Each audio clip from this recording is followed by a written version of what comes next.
study of masonry deals with how to manage people, how to manage all the communication skills, government, banking, numerology, worldwide. It doesn't matter what your language is, all world leaders belong to the Masonic Order, and they act together. We are under attack.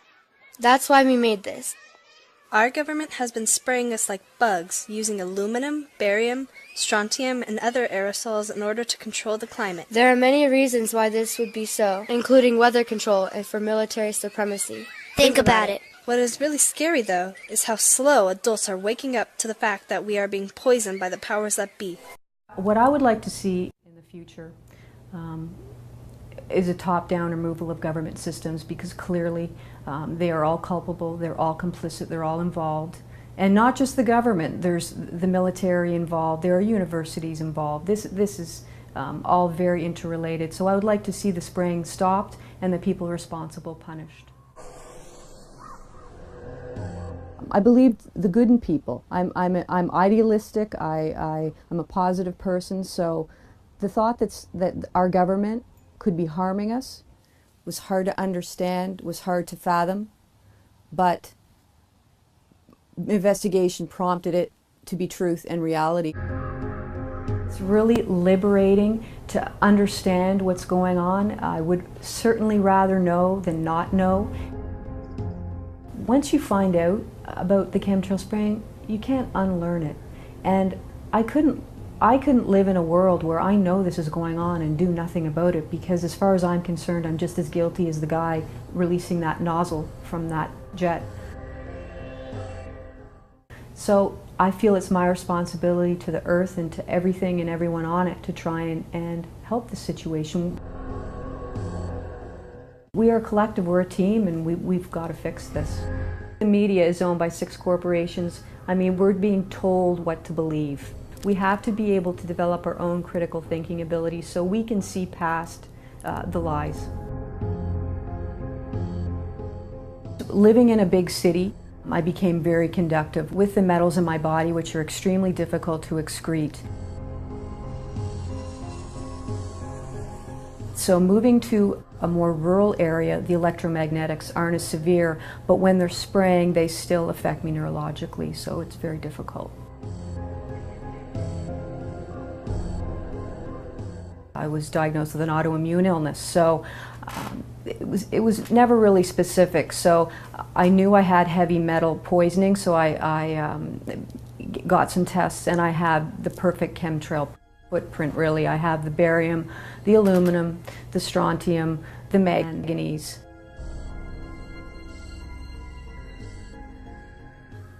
Barium deposits in the muscles, lungs, and bone. It strips immune-protecting selenium from the body. Water-soluble barium can cause difficulties in breathing, stomach and chest pains, increased blood pressure, heart arrhythmia, and damage to the heart, liver, and kidneys. Aluminum, a desiccant, sucks nutrients and moisture from air and soil. Aluminum strips the body of boron, necessary for strong bones and metabolizing phosphorus and magnesium. In plants, aluminum produces chlorosis, a condition where there is insufficient chlorophyll for photosynthesis. Nanoaluminum is a major causal factor in the dramatic rise of Alzheimer's. It enters the brain via nasal passages. Nanoparticles of aluminum accumulates in the bone marrow, lymph nodes, heart, and cell membranes. Aluminum binds with fluoride to greatly increase fluoride toxicity. After a young girl introduced me to the fact that something was going up in our skies, I wanted to investigate because it disturbed me that someone so young was aware of something very foreign to me. It prompted me to further investigate this claim that our skies were no longer blue, that we were being sprayed.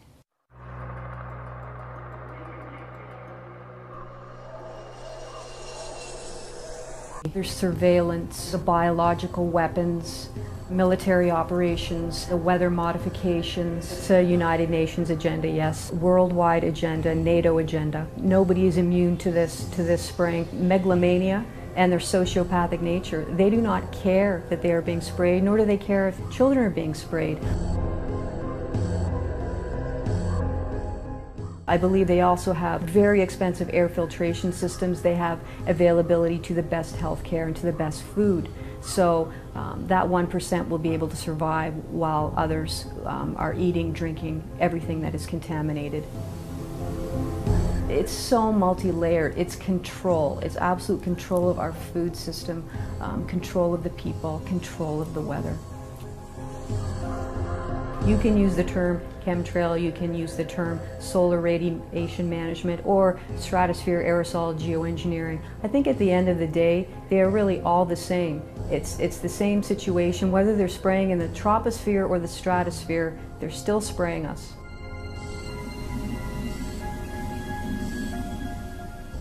I really didn't have a sense of understanding the whole complicity and duplicity of these programs. It takes a lot of research to understand how deep the rabbit hole goes in terms of everybody protecting these programs. The general consensus is we have to accept what the government gives us because this is status quo and this is the way it's always been. I myself don't accept that.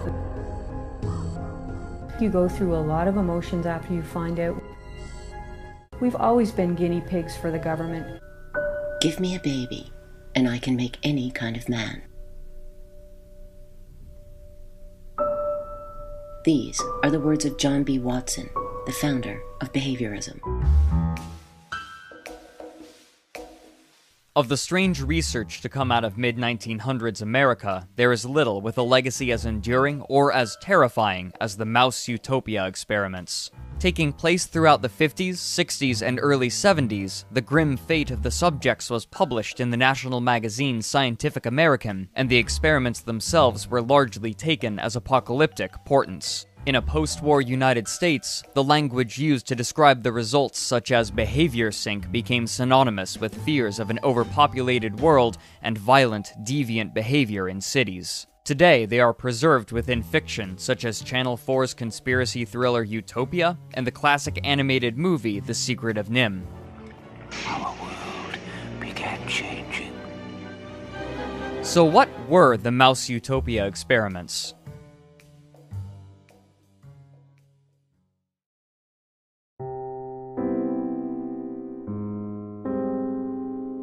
Shortly after World War II, a group known collectively as the Environmentalists were making a large push to prevent environmental degradation, as well as overexploitation of the planet's renewable resources. Among these people were a group specifically known as the Neo-Malthusians, a term referring to the 18th and 19th century English scholar Thomas Robert Malthus. Malthus proposed that, while the world's population may increase exponentially, food production can only increase linearly, leading to an eventual subsistence-level existence for the human race that became known as a Malthusian catastrophe.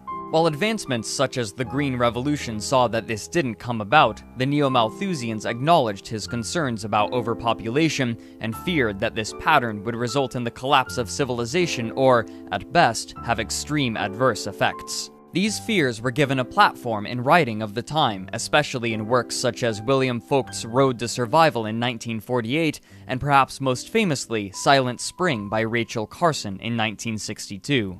Before the movement's explosion of popularity in the 50s and 60s, however, researchers had already begun work investigating the effects of population growth, and among them was a man named John B. Calhoun. Born in 1917, Calhoun took an early interest in science, specifically ornithology, publishing his first paper on birds when he was 15, but over time, his interest would change. By the time he received his PhD, his focus had turned to ethology, the study of animal behavior. When his education was concluded, he moved with his family to Towson, Maryland, to begin research at Johns Hopkins University in nearby Baltimore, but the research itself would be conducted much closer to home. In 1947, shortly after he arrived, he approached his neighbor about using some of their neglected property for an experiment. The scope would be massive, and according to Calhoun, his neighbor probably didn't expect such a scale when they agreed to let him use the forested area.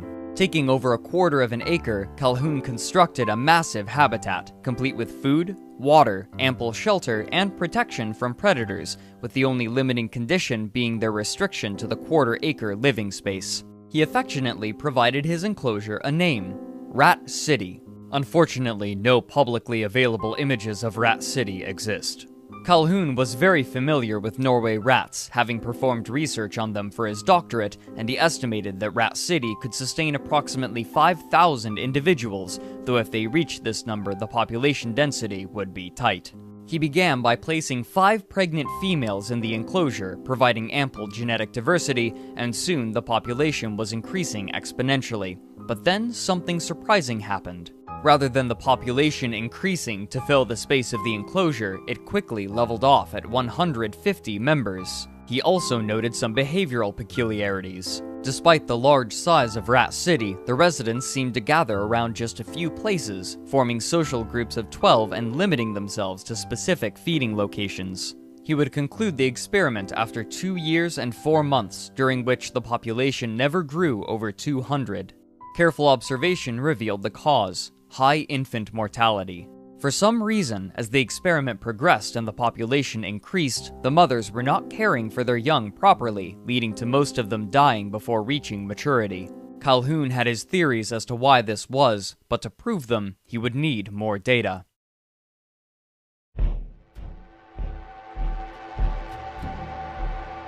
In 1954, about 5 years after his initial experiment concluded, he was hired by the National Institute of Mental Health, often shortened to NIM. Within the laboratory of psychology, Calhoun was given ample resources to continue his work. With a team, he began feverishly designing and constructing habitats, sometimes referred to as universes, where he performed numerous smaller-scale and more controlled versions of his original rat study on a domesticated strain of albino Norway rat. These rats would want for nothing. All physical needs for a healthy rat lifestyle would be provided for them, including food, water, climate control, and nesting material. Calhoun spent 8 years perfecting his enclosures and methods until finally, in February of 1962, an article of his writing was published in the magazine Scientific American. The article was entitled "Population Density and Social Pathology." His opening paragraph ominously reads so, quote, "In the celebrated thesis of Thomas Malthus, vice and misery impose the ultimate natural limit on the growth of populations. Students of the subject have given most of their attention to misery, that is, to predation, disease, and food supply as forces that operate to adjust the size of a population to its environment. But what of vice? Setting aside the moral burden of this word, what are the effects of the social behavior of a species on population growth, and of population density on social behavior?" Unquote. To answer this question, he cited 6 of his experiments in particular, all with similar composition and concerningly similar results. The design of these habitats was simple. The layout was a rectangle measuring 10 feet by 14 feet, divided into 4 equal sections by electric fences. 3 of these fences sported bridges over which the rats could climb, while one fence lacked such a bridge, essentially creating one long space that wrapped in on itself.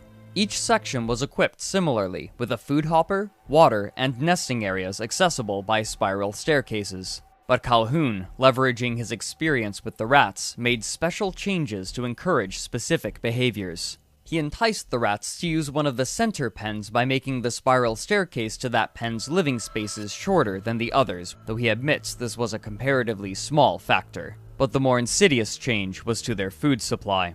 In half of the experiments, Calhoun supplied powdered food, but in the other half he placed feeders of his own design, consisting of hard pellets behind a wire mesh. Half of his experiments began with 32 mice, the other half with 56, of evenly male and female composition, and all having just reached maturity. Calhoun estimated that approximately 40 rats could comfortably be housed in these enclosures, but he would allow these populations to increase to 80 before he would cull them. Almost immediately after introduction, things began to go awry. The females, unsurprisingly, spread themselves out somewhat evenly through the pens, but after the males jockeyed for dominance and those of highest rank were determined, they began to distribute themselves strangely.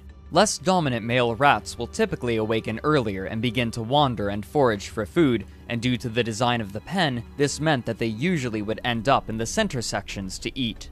During this time, the dominant males of the outer pens would wake up and begin guarding their respective territories. Since there was only one entrance ramp to either end, the dominant males of either pen would bar the return of the less dominant males, forcing the male population to clump in the center pens, while the dominant end males protected what came to be their harems. Only a few other deferential males were allowed to remain. These few remaining males began exhibiting odd behavior. Though they would spend most of their time in the burrows with the females, hiding away from the dominant male, they would never attempt to mate with any of them. Instead, perplexingly, they would try to mate with the dominant male, and even more perplexing, the dominant male would not fight these attempts. At the same time as this was happening, the effect of Calhoun's special feeders was taking hold. Since procuring food was such a lengthy process at the hard food feeders, it was common for one rat to join another while in the process of feeding. By this method, the rats slowly became conditioned to eating in the company of other rats until, eventually, the rats would refuse to eat unless another rat was present. Since more rats tended to be in the center pens, this behavior meant that, over time, more and more rats made their way there, further condensing them. This heightened the proximity of an already cramped population. In the experiments with the powdered food, this effect was far less pronounced. With these factors combined, Calhoun noted what he called a behavioral sink, or an increase in pathological activity in the rats due to the stress involved in such high population density. For the females, the behavioral sink manifested in reduced capacity for nest building and young rearing. Infant rats are extremely dependent upon their mothers for nearly all things. However, under the effects of the behavioral sink, the mothers would often be interrupted in their nest-building practices to engage in some other social activity. As time wore on, this led to sparser nests which could not house the young properly. If a mother decided to move her litter, she often would only move some of them or scatter them about the pen in separate locations. What's more, when female rats are ready to mate, the males can sense it, and the enclosed space meant that a female could not escape the continuous advances of the males during these periods. Even when they would enter their nests for a reprieve, they would be followed in and harrowed. These factors together resulted in an extremely high infant mortality rate, in one case reaching 96%. For the males, this manifested in different ways. The dominant males would occasionally lash out in violence against the other members of the pen, including infants, often biting and wounding their tails. Among the lower-class males were three groups. The first he described as the homosexuals, which he immediately corrects as pansexuals, who would not compete for status but would often attempt to mate with any other rat, regardless of gender or age. Much like in the end pens, these advances went unchallenged. The second group he described as somnambulists, who moved slowly through the pen without interacting with other individuals in any fashion, and the other rats, in turn, ignored them, except in rare circumstances. These rats, externally, he described as fat, sleek, and healthy-looking. But to him, the strangest group was the third, which he named the probers. These rats were hyperactive, hypersexual, and pansexual. Despite violence from the dominant males, they would viciously pursue females in heat, eschewing any sort of courtship ritual and following them into their burrows to mate. Later on in the experiments, they would often find the corpses of the improperly cared for young, which they would cannibalize. In time, one of Calhoun's assistants would publicly describe these pens as hell. At this point, Calhoun ended the experiments, but he predicted that these pathological changes would have eventually led to the deaths of the colonies. At their conclusion, he would take the 4 healthiest males and females and allow them to breed, but their behavior had been so inexorably altered that none of their pups survived beyond weaning.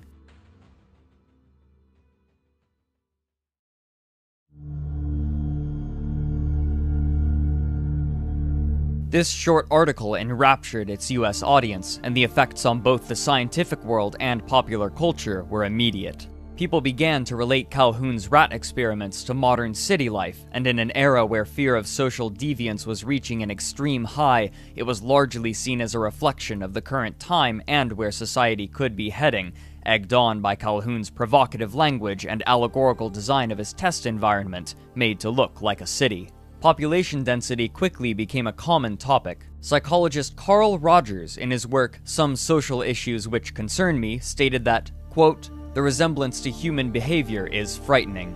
In humans, we see poor family relationships, the lack of caring, the complete alienation, the magnetic attraction of overcrowding, the lack of involvement which is so great that it permits people to watch a long, drawn-out murder without so much as calling the police. Perhaps all city dwellers are inhabitants of a behavioral sink." Unquote. Soon after, studies of dense urban environments were conducted to see if these effects translated directly to humans, but what they found was inconclusive and unsatisfying. Despite the suggestions of Calhoun's rats, humans in cities reacted differently or sometimes opposite the manner that researchers expected, depending on the location. No matter how they tried, no evidence of a widespread behavioral sync could be found in urban areas. But this did not dissuade Calhoun. Even as others explored the problem of overcrowding, Calhoun frantically continued his research. Now a celebrated success and emboldened by the public acceptance of his ideas, he resumed his work at NIM on an even larger scale, though again away from the public eye. He spent his time on new subjects as he continued to perfect his enclosures and experiments until finally, after 11 years, Calhoun revealed his magnum opus through an article he entitled Death Squared, which was published in the journal Proceedings of the Royal Society of Medicine in January of 1973. The lengthy opening to this article was undeniably apocalyptic. Calhoun wrote, "I shall largely speak of mice, but my thoughts are on man, on healing, on life and its evolution. Threatening life and evolution are the two deaths, death of the spirit and death of the body. Evolution, in terms of ancient wisdom, is the acquisition of access to the tree of life." Unquote. He goes on to heavily reference revelations and of the riders of the apocalypse, using them to proclaim that the Hippocratic Oath applies not only to the body, but to the spirit.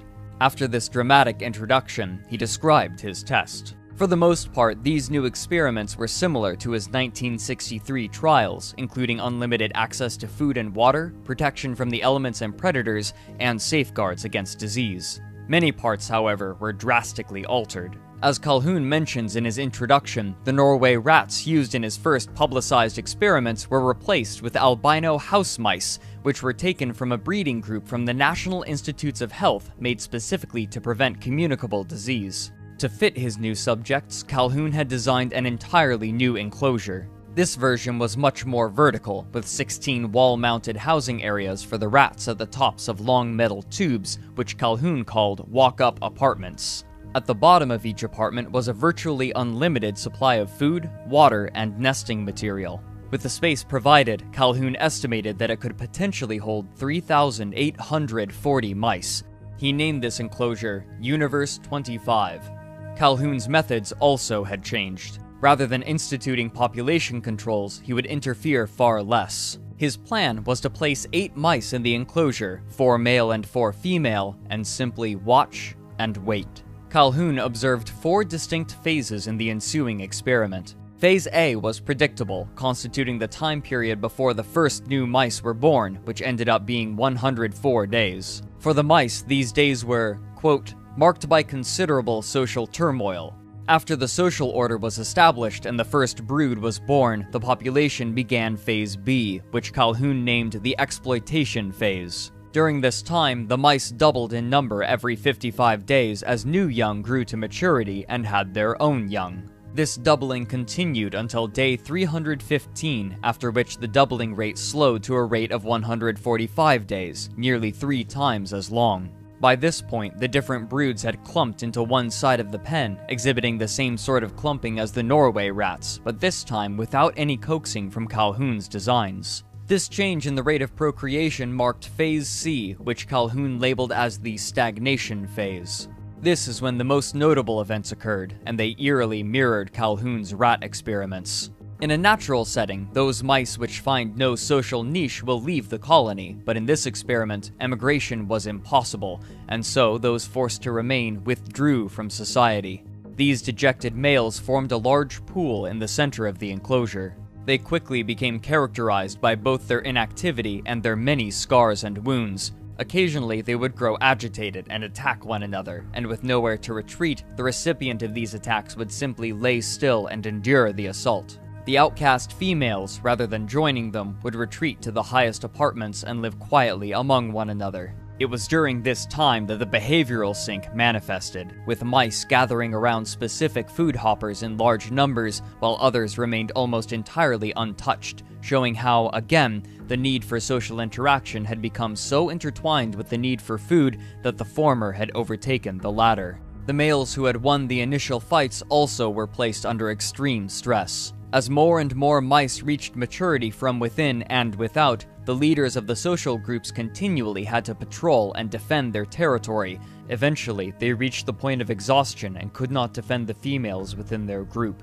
These females were therefore forced to defend the nest themselves, even when nursing their young, leading to generalized aggressive behavior. This aggression would inevitably be misdirected onto their young, who would be wounded by their mothers and forced to leave the nest before they were finished weaning.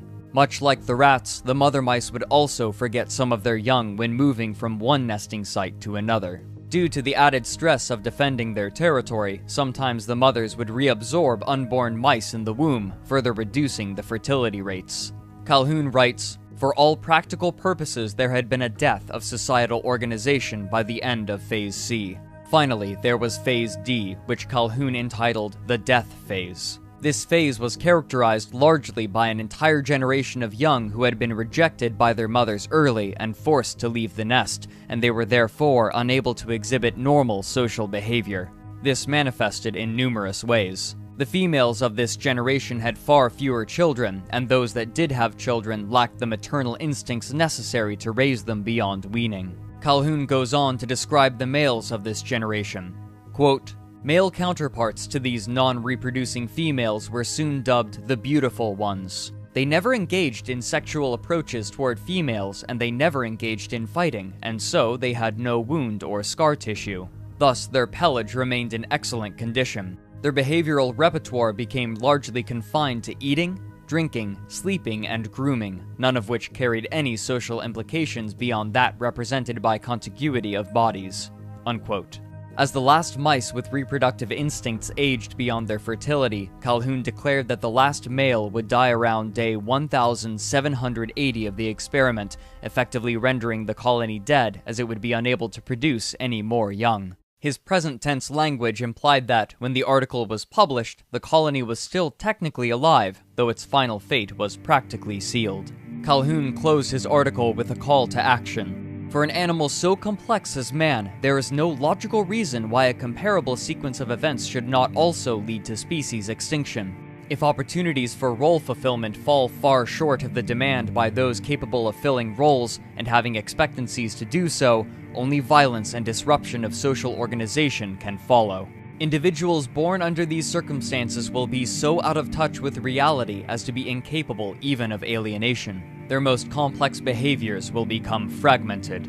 Acquisition, creation, and utilization of ideas appropriate for life in a post-industrial, cultural, conceptual, technological society will have been blocked. Just as biological generativity in the mouse involves this species' most complex behaviors, so does ideational generativity for man. Loss of these respective complex behaviors means death of the species."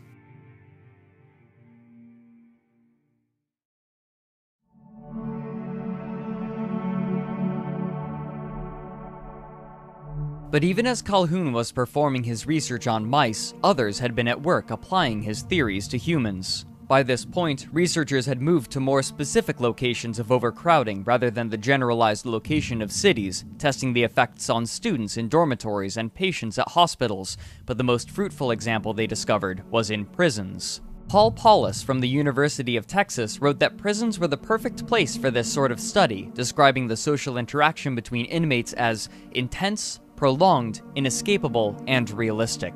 The prison in the study also offered the closest analog to Calhoun's rat experiments, since the prisoners could not escape the company of others, even in their communal cells. There, they found connections between over-socialization and suicide, violence, psychopathy, and stress. After such studies, environmental psychologists began to discover the problem. They identified two different kinds of density: physical density and social density. Physical density was the amount of space per person, while social density was the number of individuals occupying a space. They found that social density was the much more important factor, as individuals in high social density were unable to control their interactions with others. Based on this research, human environments could be designed to at least partially mitigate these issues, allowing those living within them the privacy they needed to maintain healthy social interaction. Outside of scientific discourse, Calhoun's rhetoric has maintained its strength through the years, with different groups of all political persuasions bending his results to support their views on social degradation, however they may define it. Among more scholarly sources, Calhoun has been both lauded and criticized for his work. Those who support him cite his forward thinking about overpopulation, while those who deride him cite his misrepresentation of the actual social problems within cities, guiding discourse away from the true causes of societal discord. But no matter what those in the modern day think of his research, his influence on the way America views its cities is undeniable. In terms of indoctrination for children, it's very obvious that they are being conditioned to accept the spraying. It's in many cartoons. It's in movies. It's in commercials.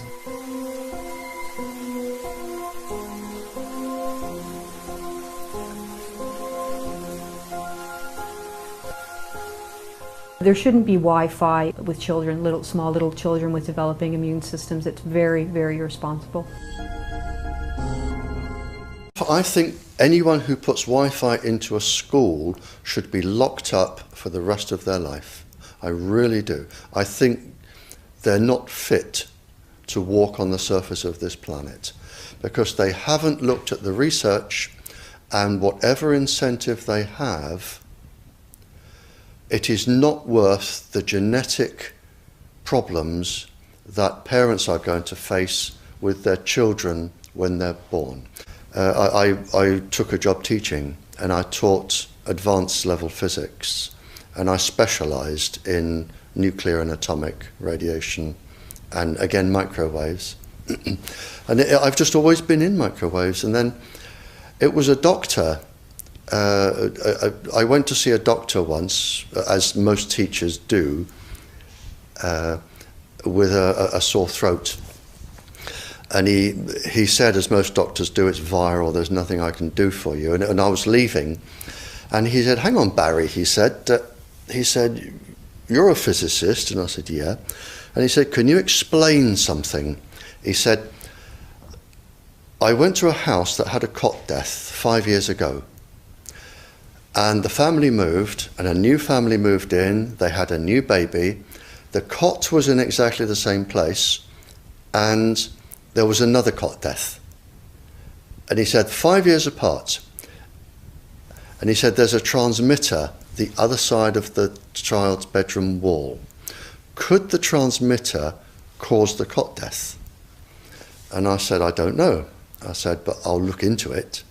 And then I found that microwaves were involved, and I knew what microwaves did. And a while later, I went back to the doctor, I wrote a paper on it, and I said, there's your answer. Microwaves can cause cot death by 2 or 3 different mechanisms. There's your answer. My smart meter, actually, I have a protective mechanism on it that refracts the electromagnetics back outside. The smart meter is covered in an encasement, so it's helpful. This is a Swiss Perfect 16 IQ Air system. It traps up to 0.003 microns of molds, fungi, bacteria. This is medical grade filtration system. This is what pretty much everybody needs. And the respiratory illness has just gone through the roof, so people really need to protect themselves. This is necessary because of the chemtrailing. Since most people are unaware of chemtrailing, they cannot correlate poisons to if they have asthma or respiratory illnesses, so it's a catch-22.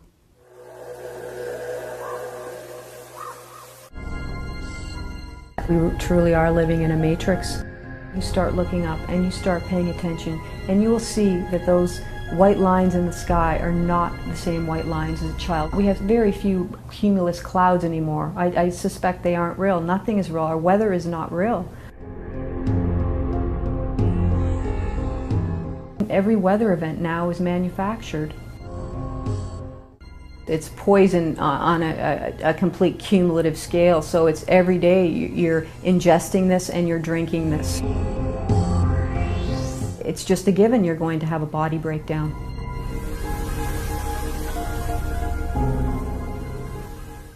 Aurelia in Ontario have been quite successful. People are very, very receptive to us. Often we don't even have to go and approach people. They will come to our booth, particularly with our banners. Our banners are, we have a Fred Flintstone banner saying, look up and see the chemtrails, he's sleeping in a hammock. So it's facetious but primal, and I think it hits people on kind of a humorous level, but also really primordial.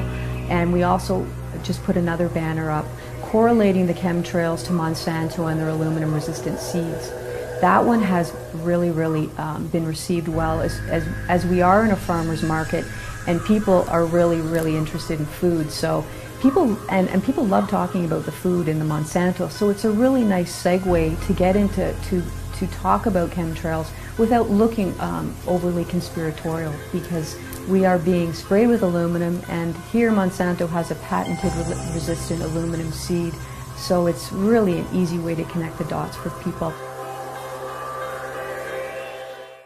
I never really anticipated myself becoming an activist. I've always been more introspective and observer, kind of on the sidelines. So no, I never really anticipated this, but that's okay to take this role. I'm happy to do it. Not everybody's going to react the same way, but apathy is complicity, indifference is complicity. For me, acting on it is an essential. Many people are still in a cognitive dissonance of sorts. People do not want to accept the fact that we are being sprayed and we are being poisoned, because they have to do something about it. You have to come at it from a real unemotional aspect. Give them a flyer, give them a video, but you can't be emotional about it or get angry, because they won't take you seriously. It's a delicate subject as well as a tough subject. When I first found out about chemtrails, I started watching the movies. So what in the world are they spraying? Why in the world are they spraying? Look Up is very good as well. Alana Freeland's book is so intricate. It's another seminal piece. So detailed. Alana cites 7 reasons in her book for the spraying, and she gets into it very explicitly, but at the end of the day, an electromagnetic gulag, imprisonment. There's poisons being directed at us from every level. It's in our water, it's in our air, it's in our food. Our systems simply cannot handle the body burden that is happening right now, because everything is contaminated. People need to become aware. People have to put down their iPhones and stop watching TV and look at what's important. You know, get back to some reality. They are taking away all our rights and freedoms, and we will have no say in anything. And again, it will be an electromagnetic gulag. In terms of the allopathic route of medicine, allopathic route, mainstream medical use of pharmacological active agents to treat or suppress symptoms. Wikipedia. I did investigate that for a number of years. It did not work. It did not ameliorate any kind of symptomology I was experiencing. So it's truly a broken paradigm that simply makes money for big corporate, big agri, big pharma. So I proceeded to do a lot of investigation on my own, and came up with just a lot of different modalities. It's a rather hit and miss thing in terms of your own health. It's been an interesting journey, you know, regaining health. The doctors that are more cognizant of the aerosol spraying are in the naturopathy, homeopathy area.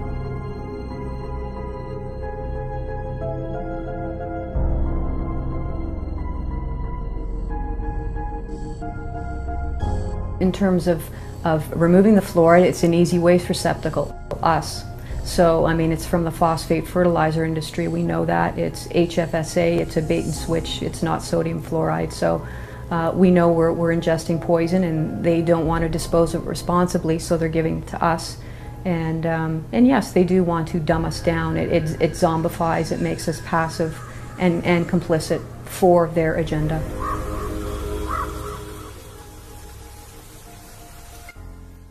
There's a real deluge of Alzheimer's and dementia And autism and ADHD as well. These kind of neurological illnesses are rampant, and people really need to wake up and start questioning what's going on here. You also have to look at the fluoride in the water. So the fluoride combined with the aluminum penetrates the blood-brain barrier, so it's attacking your brain, your central nervous system, and it's just a given. If you're getting sprayed with those chemtrails and you're drinking fluoridated water, you're going to get sick. Every living organism is affected and damaged by chemtrails. The biggest thing in terms of a chemtrail protection is detox. That is absolutely a non-negotiable. So I would start off eating clean.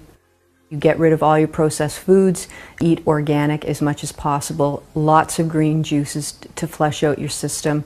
That's primary because food is our medicine, and although it's been compromised, it's, you know, we've got to take what we can get at this stage. Vitamin ascorbitate, that's excellent, great detox. Vitamin C, also MSM, that is organic sulfur, very important, great detox. It oxygenates the blood. You can get to a naturopath or a homeopath. Those are excellent things to try and look at. IV chelation, vitamin IVs, very good.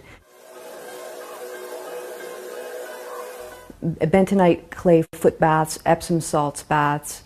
Lots of good herbs to take. There is garlic, there's turmeric, there's cilantro, chlorella, and good digestive enzymes if your digestive system has been compromised at all. It's just a continual detox every single day. Everybody's sprayed at different velocities and different intensities, so it's just a continual management of your body to get rid of this stuff. My vitamin D intake is 4,000 IU a day. We are getting 22% less sunlight and we're getting 16% less oxygen, so we're all being very affected. Walking, yoga, meditation, it's a real mind, body, spirit thing in terms of this situation, because you really got to keep your head on straight once you realize what's happening. The chemtrail movement in Canada, very assertive. They're really acting wonderfully in terms of creating awareness. There's a lot of troubles going on that right now to distract us from this situation, so there's certainly an agenda behind that as well. Everything is contaminated. The teas we drink, the beauty products, perfumes, shampoos. We're looking at things with carcinogens monumentally. Everything you should try and do sulfate-free, organic again if possible. Castile soaps, a fluoride-free, sulfate-free toothpaste, or even use baking soda to brush your teeth. Natural essential oils instead of fragrances. Cosmetics keep to a minimum, and if you do organic, a lot of lead in those products. Coconut oil is very good in terms of a sunscreen. You don't need sunscreen. We need the sunlight.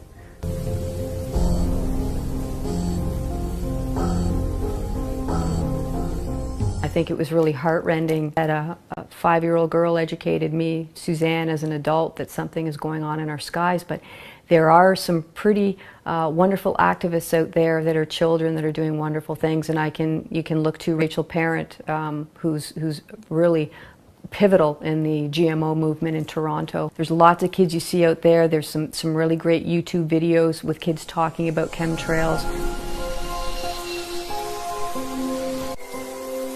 The parents that are aware of this, that are educating their children, it's a real domino effect there, which is great.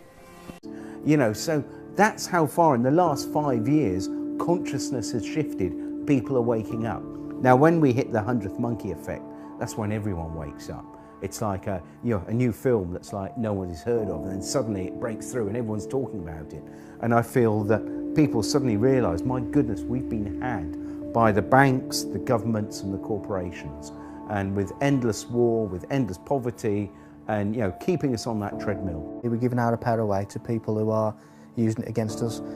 People need to understand. People need to wake up to what's really, really going on before it's too late.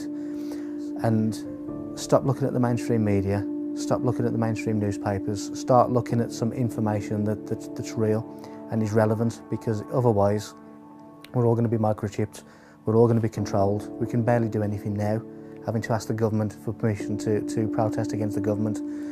Our freedoms are being taken away by the day, and people are not noticing because they're being distracted with other things. from religions, from TVs, from celebrity gossip.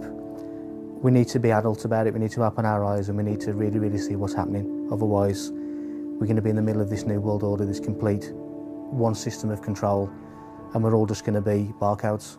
And that's the way it's going, and that is the true reality of the world that we're living in at the moment. I've had the idea to find some land somewhere, buy a piece of land and build my own house and live apart from the system. The system will not allow you to do that. They will come for you and kick you off your own land and force you to live the way they want you to live. What I feel is quite important is people need to get educated. People need to start waking up and realise what's going on around them. Generally, people tend to only give a damn really what's happening when it's actually on their doorstep and it's happening to them. But unfortunately, we can't wait for that to happen. We need to realise that we're all one and the same. We all need to look out for each other and protect each other, because we've got a system now that's been built up around us. We've got a corporate web of an empire that's completely taken over every aspect of our lives. What if climate change, as it's being presented today, is nothing more than the solution to the oldest riddle to confound the minds of men? Getting free people to willingly allow a group of managers to control every aspect of their lives. The green ethic is basically the communist movement painted green. The idea of the sustainable development is our common enemy. We have to save the planet, we have to save our natural resources. It is a bureaucrat's dream to control carbon dioxide. We have the sustainable development type saying, you've emitted enough carbon in your lifetime, it's time for you to leave. And off you go to the euthanasia chambers. 98% of American commuters think other people should ride transit. The reality is the suburbs are growing faster than the cities. The global green ethic is being proliferated through children. You start with the young. Over the years, we have an adult population that feels the same way.